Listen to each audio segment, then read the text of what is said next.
Imagine waking up every day with a fire inside, a quiet but unshakable power that no obstacle can dim. This is the power of discipline, not just following rules or checking off tasks, but mastering yourself, commanding your will, and steering your life with deliberate intent. In this journey, discipline becomes your anchor amid chaos, the steady force that pushes you forward, even when motivation fades and challenges roar like thunder. It's beneath the surface, in the daily choices you make, that real transformation happens. When you replace harsh self-judgment with supportive inner dialogue, when you understand how your brain's chemistry, like dopamine, can be harnessed to fuel healthy habits rather than fleeting pleasures, and when you embrace practices like meditation and self-care that sharpen your awareness and steel your resolve. This isn't about limitations. It's about unlocking freedom. The freedom to create your future with purpose, to rise after every fall, and to become the author of a life defined by growth, resilience, and profound meaning. The path of discipline demands dedication and constant reflection, but it gifts you with something priceless: the power within to face reality with courage, to act with clarity, and to live aligned with the virtues that true Stoicism teaches. By embracing discipline not as a burden, but as a gateway, you don't just survive life's storms. You transform them into the fuel that propels you toward your greatest potential. This video will take you beyond cliches and into the heart of what it means to wield discipline as the ultimate form of self-mastery and personal freedom. Stay with me till the end, because what you unlock here will change not just your actions, but the very way you see yourself and the world around you. If this is making sense to you so far, take a moment to like this video and consider sharing it with someone in your life who you believe might benefit from hearing this message. It helps this channel reach more individuals seeking clarity and strength. Now, let's continue to peel back the layers of what discipline truly means, moving beyond the superficial understanding and into the profound architecture of a well-lived life. We've touched on the idea that discipline isn't just about following rules, but about mastering yourself.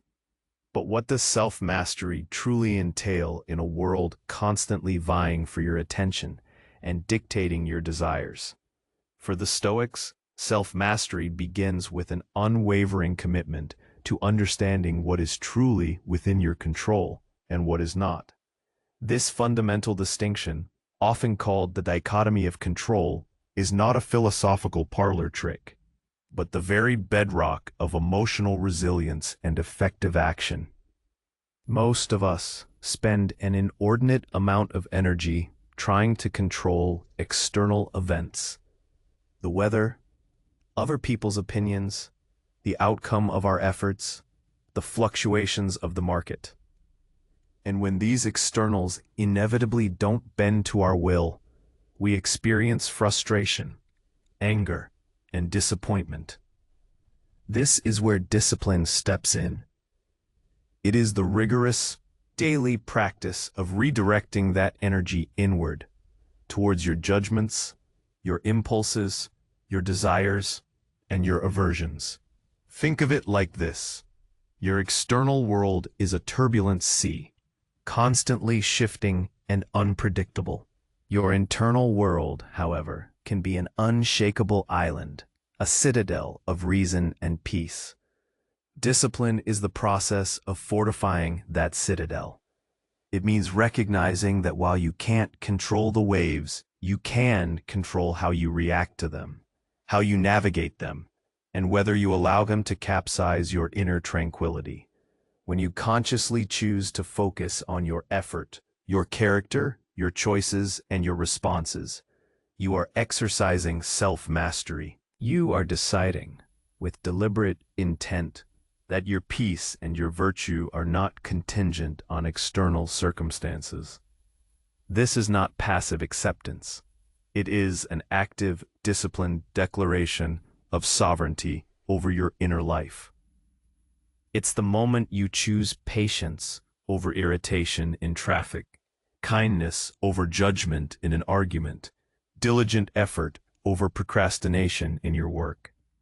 Each such choice, small as it may seem, is a brick laid in the foundation of your inner citadel, a testament to your growing self-mastery.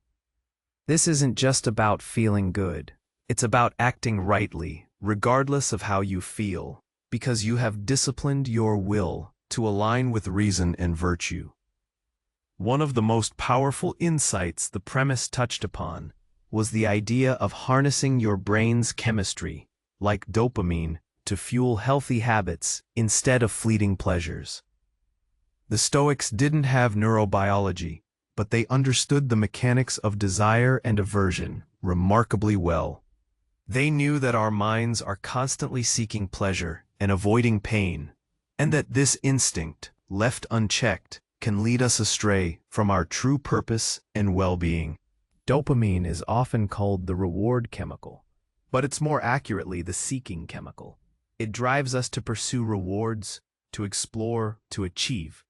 The problem in our modern world is that this ancient system is constantly being hijacked by instant gratification. Social media notifications, endless entertainment streams, readily available junk food, impulsive purchases. Each of these offers a quick, intense hit of dopamine, creating a powerful feedback loop that can make long-term, effortful pursuits seem less appealing. Our brains become wired for immediate, low-effort rewards. This is precisely where Stoic discipline offers a revolutionary counter-strategy. The Stoics would not tell you to suppress all desire, but rather to re-educate your desires. Instead of passively letting your dopamine system dictate your choices, you consciously direct it. How? By linking the feeling of reward, the dopamine hit, to activities that align with your values and long-term goals. For example, instead of getting a dopamine surge from mindless scrolling, you can train yourself to get it from completing a challenging task, learning something new, or engaging in a difficult but meaningful conversation. This involves what the Stoics called prohairesis, your faculty of choice, applied to your own motivational system. It's a deliberate recalibration. When you choose to sit down and work on a difficult project, knowing it will lead to growth, you are actively linking effort to a future reward. When you choose to exercise, despite the initial discomfort, because you value your health and vitality, you are essentially telling your brain, this is where the true reward lies. The discomfort of delayed gratification becomes a signal of progress, and the satisfaction of meaningful accomplishment becomes the true dopamine peak. A practical Stoic technique here is premeditation of evils, or premeditatio malorum. While often used to prepare for adversity, it can also be used to inoculate yourself against the lure of instant gratification. Before you give in to an impulsive desire, pause, premeditate the outcome. What will be the true long-term cost of that fleeting pleasure? The regret, the missed opportunity for growth, the deviation from your values. By consciously bringing these negative consequences to mind, you diminish the perceived reward of the immediate impulse, making it easier for your rational will to choose a more virtuous path.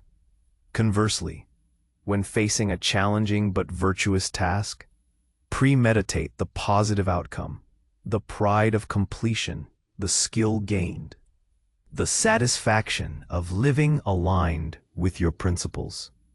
This is how you consciously rewire your brain, one disciplined choice at a time, making virtue not just desirable, but deeply rewarding.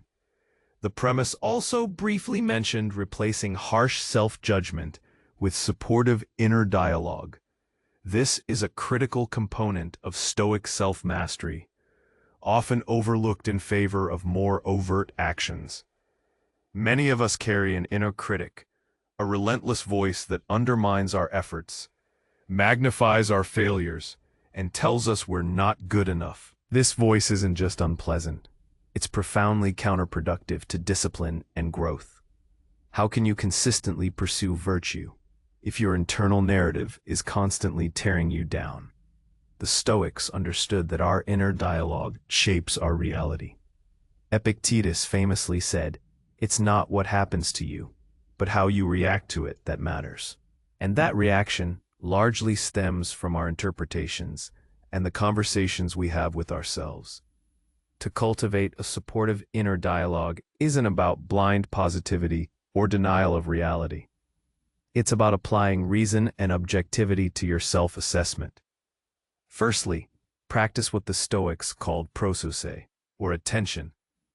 This is the discipline of continuous, vigilant awareness of your own thoughts. When that harsh inner critic pipes up, don't just accept its pronouncements. Notice it. Question it. Is what it's saying true? Is it helpful?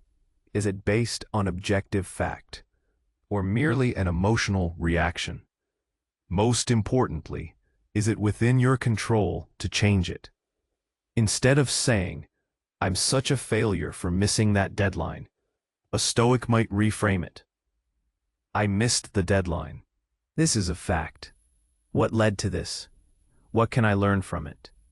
How can I improve my process next time?" The focus shifts from damning self-judgment to objective observation, learning, and future-oriented action. You replace the emotional, "I am a failure," with the rational, "This specific action had a suboptimal outcome, and I can adjust." Furthermore, cultivate an inner voice that speaks to you as a wise mentor would, with firmness but also with encouragement, and a focus on growth. When you stumble, instead of condemning yourself, say, "This is an opportunity to practice resilience." What is the next right action? Remind yourself of your capacity for reason and virtue. Your inner dialogue should be a reflection of your commitment to self-improvement, not a weapon of self-destruction. This isn't about ignoring your flaws. It's about addressing them constructively. You wouldn't motivate a friend by constantly berating them, would you? Extend that same rational kindness, that same discerning wisdom, to yourself. Discipline your inner voice to be an ally in your journey towards virtue, not an adversary.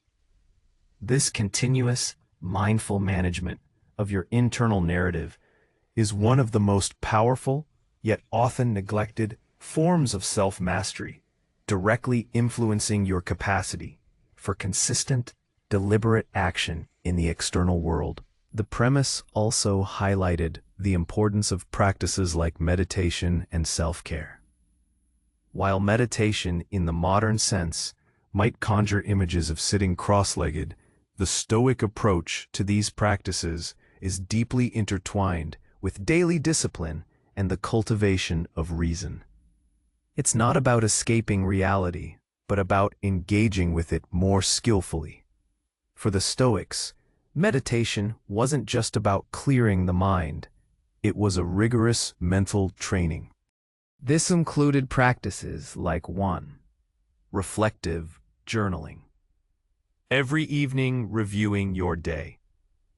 Where did you act virtuously?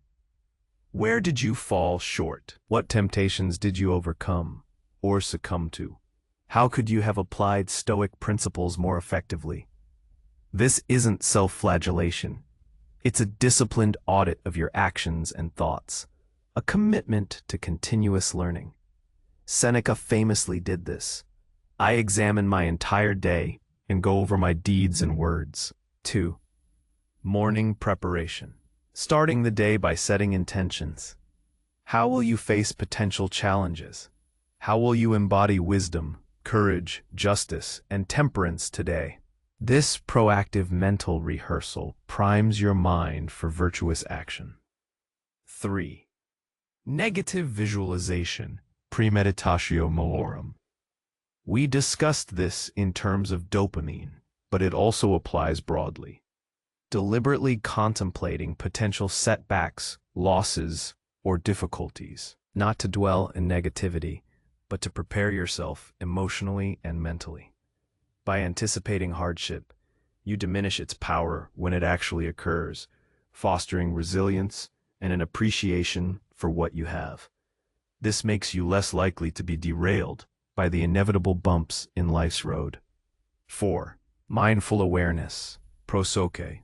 As mentioned, maintaining constant attention to your judgments and impulses throughout the day, catching unhelpful thoughts or emotional reactions before they take root. This is the real-time application of Stoic philosophy, a continuous act of mental discipline. For a Stoic, self-care isn't about pampering yourself to escape stress, but about maintaining your physical and mental faculties in optimal condition to serve reason and virtue. This means physical discipline, regular exercise, not for vanity, but for strength, endurance, and health. Eating nourishing foods and avoiding excess, so your body is a reliable tool for your mind, not a source of distraction or weakness. Adequate sleep to ensure mental clarity. These are all acts of discipline aimed at preserving your capacity for rational action. In particular, mental hygiene, limiting exposure to toxic influences, whether they be negative news, shallow entertainment, or draining relationships. Cultivating intellectual curiosity and engaging with challenging ideas. This is about protecting your mind's integrity and fostering its growth. These practices, far from being optional extras, are foundational disciplines. They are the daily training regimen for the Stoic athlete, preparing you not for a competition, but for the arena of life itself, ensuring that your mind is sharp, your body is capable, and your will is resolute. They are acts of self-care that enhance, rather than detract from, your capacity for virtuous living. It's clear then that discipline isn't just about individual habits. It's the very foundation upon which the 4 cardinal Stoic virtues, wisdom, courage, justice, and temperance, are built. Without discipline, these virtues remain abstract ideals, admirable but unreachable. With discipline, they become the living principles that guide your everyday actions. Let's break this down. 1. Wisdom. Prudence. This is the ability to discern what is good, what is bad, and what is indifferent. It's the knowledge of how to live well. But wisdom isn't just theoretical. It requires the discipline to apply that knowledge. It's the discipline to pause before reacting impulsively, to consider consequences, to seek understanding rather than clinging to assumptions. It's the disciplined effort to continuously learn, reflect, and refine your judgments. Without the discipline to practice prosoche, attentive awareness, wisdom remains elusive. 2. Courage, fortitude. This isn't just bravery in the face of physical danger. It's also moral courage. It's the discipline to stand up for what is right, even when it's unpopular or difficult. It's the courage to face discomfort, to persevere through setbacks, to challenge your own limiting beliefs.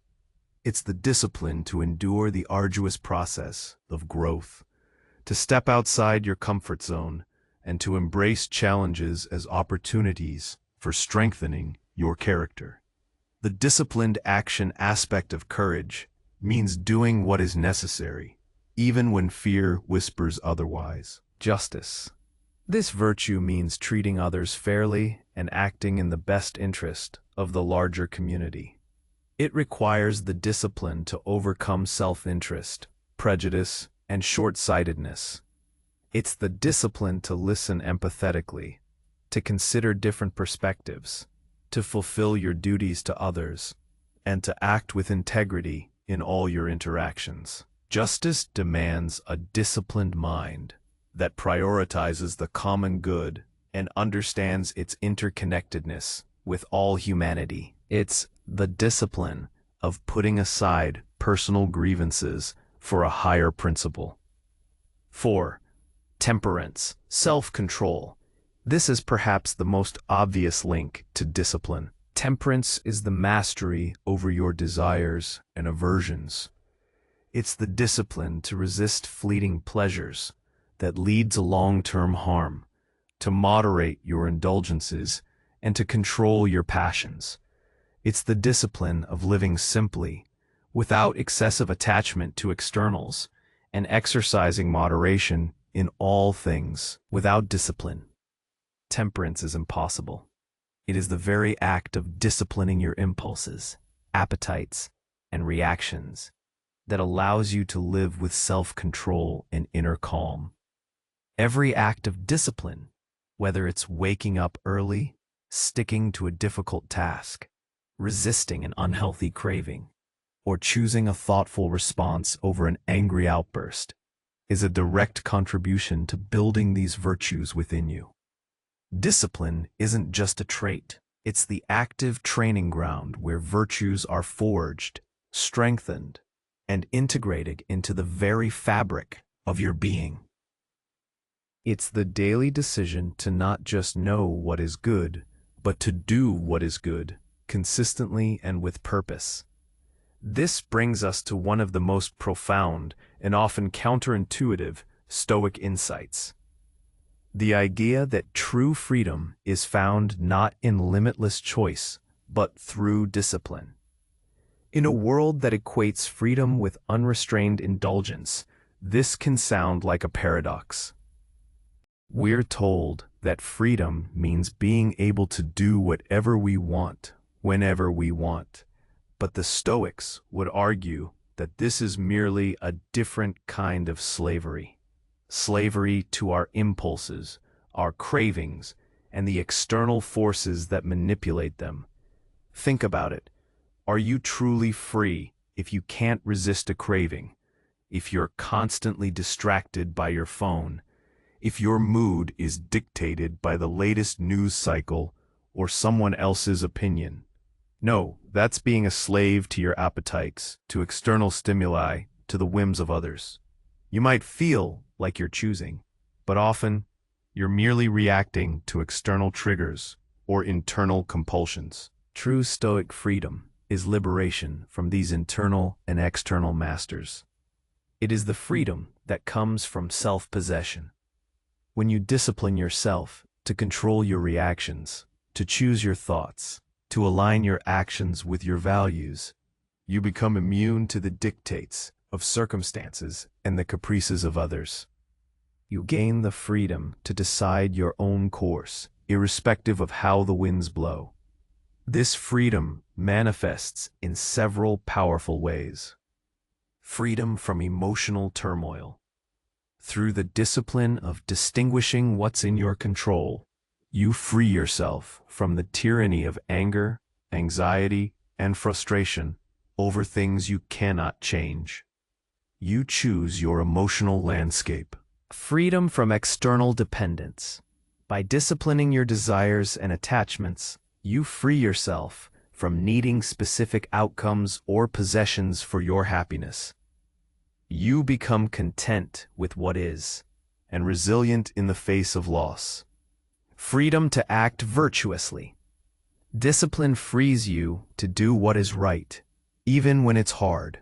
It liberates you from procrastination, from cowardice, from selfishness. You are free to embody your highest values, to contribute meaningfully, and to live a life of purpose. Seneca articulated this beautifully. The greatest blessing of all is to be freed from the mob, from their opinions, from their way of life, and from their gods. This isn't about physical isolation, but about internal liberation. It's the freedom to stand firm in your principles, to act according to reason, and to find tranquility within, regardless of the chaos without. Discipline, then, is not a chain that binds you. It is the key that unlocks your internal prison, allowing you to walk freely and purposefully through life, unburdened by external pressures or unruly inner states. It's the freedom to be truly yourself, aligned with your deepest values, moment by moment. Finally, let's consider the long game of discipline. It's not a destination you arrive at, but a continuous journey, a lifelong practice. There will be days when your resolve falters, when motivation wanes, when you slip back into old habits. This is not failure. It is part of the human condition, and an integral part of the process of growth. The Stoics understood that perfection is an ideal to strive for, not a state to perpetually inhabit.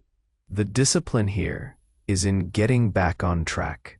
It's in treating setbacks not as reasons to abandon the path, but as data points, as opportunities to learn and refine your approach.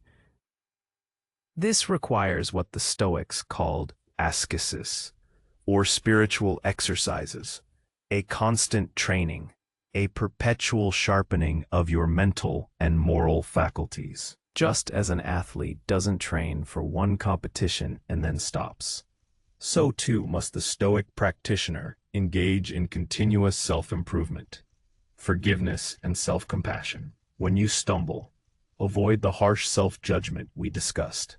Acknowledge the slip, learn from it, and gently, but firmly, redirect yourself. Seneca wrote, "Every new beginning comes from some other beginning's end." Don't let one lapse define your entire journey. Consistency over intensity. It's better to engage in small, consistent acts of discipline than to attempt heroic but unsustainable bursts of effort. A few minutes of reflective journaling daily is more impactful than an all-day session once a month. External reminders and accountability. While inner control is paramount, judicious use of external structures can support your discipline. This might mean setting up your environment for success, or even sharing your goals with a trusted friend to create a sense of accountability. These are tools to support your prohairesis, not substitutes for it. Patience. Real transformation takes time. The roots of discipline grow slowly but deeply. Be patient with yourself. Celebrate small victories, and remember that every conscious choice to act with purpose, every small redirection towards virtue, compounds over time into a formidable force for good in your life. This ongoing cultivation of discipline is how you truly become the author of your life, not just surviving its storms, but transforming them into the very fuel that propels you toward your greatest potential. It is how you cease to be a passive passenger and become the skilled captain of your own ship, steering with deliberate intent through calm waters and turbulent seas alike. In essence, discipline is the deliberate act of aligning your actions with your deepest values, of choosing virtue over impulse, and of consistently fortifying your inner citadel against the chaos of the external world. It is the bridge between your intentions and your reality, the force that transforms your aspirations into actualized living. It's not about being rigid or joyless. It's about finding a deeper, more resilient joy in self-mastery and purpose. Seneca, one of the most practical Stoic philosophers, offered this powerful challenge. As long as you live, keep learning how to live. This isn't just a poetic phrase. It's a direct call to lifelong discipline, a lifelong commitment to the practice of becoming more virtuous, more rational, and more truly free. So, I leave you with this question. What is one small act of discipline, starting today, that you will commit to? An act that will begin to fortify your inner citadel and move you closer to the freedom that self-mastery offers. How will you, today, choose to learn how to live? If this discussion has resonated with you, I encourage you to subscribe to this channel for more insights into living a more purposeful and resilient life. And please, share your thoughts in the comments below. I'd love to hear how these ideas are shaping your journey